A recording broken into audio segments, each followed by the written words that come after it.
Serial तुमसे तुम तक आर्या और अनु के रिश्ते में आया धमाकेदार ट्विस्ट। क्या अनु के मम्मी पापा देंगे दोनों के रिश्ते को मंजूरी? जब तक मुझे माफ नहीं करोगे तब तक मैं सीरियल तुमसे तुम तक में नहीं खा पाऊंगा। ये बात आर्या ने अनु से कही थी क्योंकि उसने अनु का दिल दुखाया था और उसकी तबीयत खराब हो गई थी। इसलिए अब जब तक अनु उसे माफ नहीं करेगी तब तक वो कुछ भी खाएगा नहीं। इसी बीच सीरियल में एक धमाकेदार ट्विस्ट आ चुका है जहां आर्या की माफी अब अनु पर भारी पड़ने वाली है। आर्या अनु से माफी मांगने के लिए उसे छोले भटूरे की दुकान पर लेकर जाता है और बहुत ज्यादा तीखा खाता है। वो सारी तीखी मिर्च खा जाता है, मगर जब अनु उसे रोक रही होती है उसी वक्त वहां पर अनु के मम्मी पापा पहुंच जाते हैं और वे अनु और आर्या को एक साथ देख लेते हैं। आर्या बोल रहा होता है कि जब तक अनु तुम मुझे माफ नहीं कर देती तब तक मैं तीखा खाता ही रहूंगा। इस सब के बाद क्या अनु के मम्मी पापा आर्या और अनु का रिश्ता स्वीकार करेंगे या नहीं? आज के एपिसोड में क्या क्या हुआ हम आपको बताते हैं। जहां एक तरफ अनु को आर्या के क्लाइंट्स जिनके सामने उसने प्रेजेंटेशन दी थी उन्हें एक दुकान पर ले जाना है। वहां पर दुकानदारों से असलियत वाले रिव्यू लेने हैं कि आखिर राजनंदिनी की जो साड़ियां हैं वो वास्तव में कैसी हैं। अनु पहले ही अपने पापा को फ़ोन करके बोल देती है कि पापा मैं क्लाइंट के साथ आ रही हूँ जिनके सामने मैंने प्रेजेंटेशन दी थी, मगर आप लोग बिल्कुल ऐसे व्यवहार करना कि आप लोग मुझे जानते ही नहीं हैं।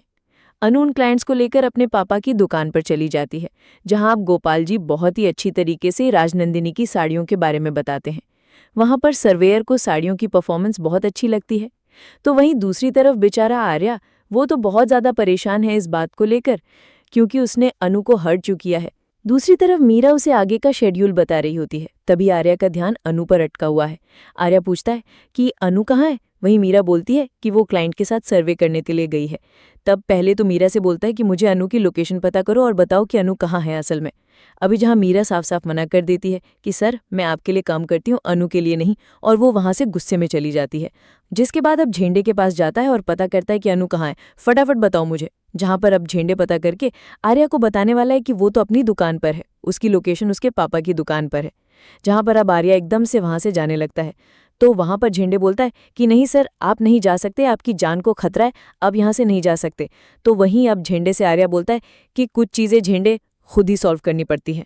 जहाँ पर अब क्लाइंट्स तो अनु के पापा से बहुत ज़्यादा खुश हो जाते हैं तो वहीं अब नूबी भी बोल देती है कि जो अंदर थे गोपाल जी वो मेरे पापा थे। इसके बाद वो कहते हैं अच्छा तो तुम्हारे पापा थे, तभी वो तुमसे बेटी बेटी कहकर बात कर रहे थे। वो बेटी वाला भाव नहीं था बल्कि तुम असल में ही उनकी बेटी हो। अरे गोपाल जी बहुत ही अच्छे इंसान है, जिस तरीके से उन्होंने समझाया है ना वो बहुत पसंद आया हमें। जहाँ आर्या अनु को मनाने के लिए पहुंच जाता है तो वहीं बारिश हो रही होती है। बारिश के माहौल में दोनों अनु और आर्या छाता लेकर खड़े होते हैं। तभी वहां से रघु निकल रहा होता है और वो देख लेता है कि ये आदमी अनु के पीछे पड़ा हुआ है। मेरी बहन सही कह रही थी, पक्का इन दोनों के बीच कुछ खिचड़ी पक रही है। अब मैं देखता हूँ इन दोनों को कैसे बदनाम कर